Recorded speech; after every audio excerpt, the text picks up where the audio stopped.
दास है, जैसे कुम्मन दास हैं, जैसे मीराबाई हैं, आपके अलवर के एक भक्त हुए। ध्यान से सुनिए, सब लोग इधर देखो।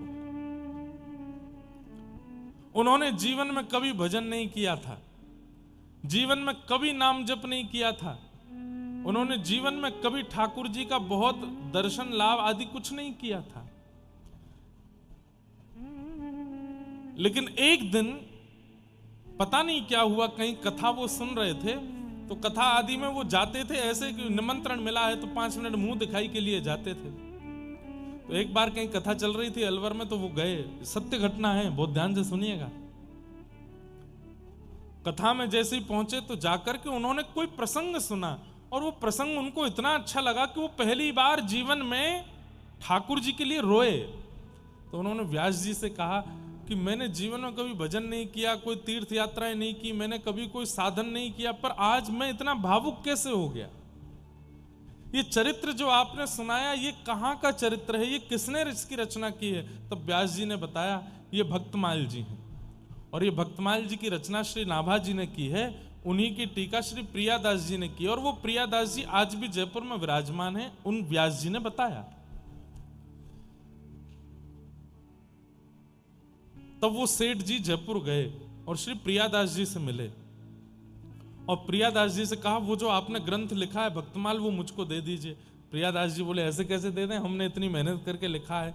तो बोले मैं आप जो सेवा कहेंगे मैं करने को तैयार हूं, एक और ग्रंथ मेरे लिए लिख दीजिए। बोले क्या करोगे, पढ़ोगे? बोले पढ़ना मुझे आता नहीं। बोले फिर क्या करोगे? बोले कुछ नहीं, केवल इतने सारे भक्त जिस ग्रंथ में हैं उस ग्रंथ को हृदय पर लगा करके रखूंगा, बस, और कुछ नहीं।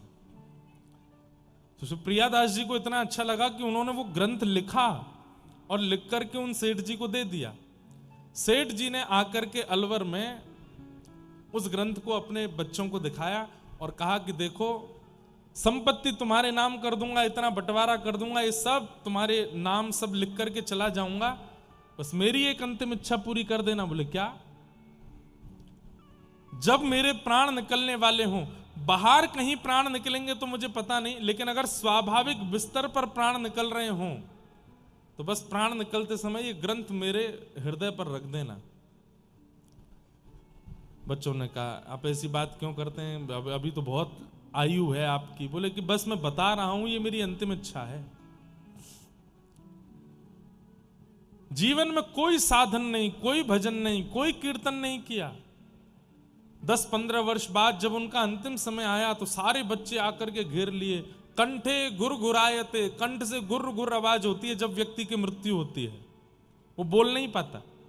ये स्वाभाविक मृत्यु जिनकी होती है उनके साथ ऐसा ही होता है, कंठे गुरगुरायते, वो बोल नहीं पाते। और जितना मोह सामान्य जीवन में व्यक्ति के चित्त में रहता है उसका मल्टीप्लाई इनटू 1000 हो जाता है मोह। बच्चे की याद, बहू की याद, नाती पोतों की याद, प्रॉपर्टी की याद, इसकी याद, सारी यादें आने लगती हैं और आंखों से बस आंसू निकलते हैं कि ये सब मैंने कमाया जीवन भर, अब छोड़ के जाऊंगा मैं।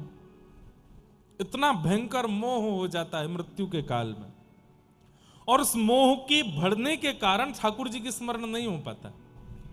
लेकिन धन्य है वो सेठ जी, जैसे उनका कंठ गुरगुर आवाज करने लगा, चारों तरफ बालक आ गए, कोई हाथ सहला रहा है, कोई पैर सहला रहा है, पिताजी सांस लीजिए, पिताजी सांस लीजिए। तो उन्होंने उस अलमारी की तरफ इशारा किया। बच्चे समझ नहीं पाए तो वो रोने लगे कि अरे तुम समझ क्यों नहीं रहे हो, वहां वो ग्रंथ है, वो मेरी छाती पर रखो। तब एक बालक ने कहा ये अलमारी की तरफ क्यों देख रहे हैं, हो सकता है इनकी कोई प्रिय वस्तु रखी है उसको देखना चाहते होंगे। अलमारी खोली तो वो ग्रंथ रखा था। तब बड़े पुत्र को याद आया, अरे अरे पिताजी ने 10-15 साल पहले कहा था जब मैं मरूं तो ये ग्रंथ मेरी छाती पर रख देना।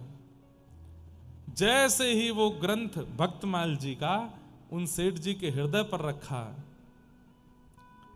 हे कृष्ण हे कृष्ण हे कृष्ण कह करके उनका शब्द प्रकट हो गया, कंठ बिल्कुल आनंदित हो गया। आहा, हाथ मानो जैसे नृत्य की भंगिमा बनाने लगे। पुत्रों ने कहा पिताजी क्या हुआ, आप अभी बोल नहीं पा रहे थे, आपके मुख से भगवान नाम कैसे निकलने लगा?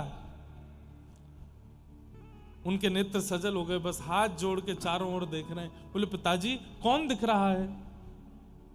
तो वो बोले, थोड़ी देर पहले यम के काले काले दूत खड़े थे, मेरे गले में रस्सा उन्होंने बांध दिया था और मुझे खींच करके नरक ले जाने को कह रहे थे, इसीलिए मेरा स्वर नहीं निकल रहा था।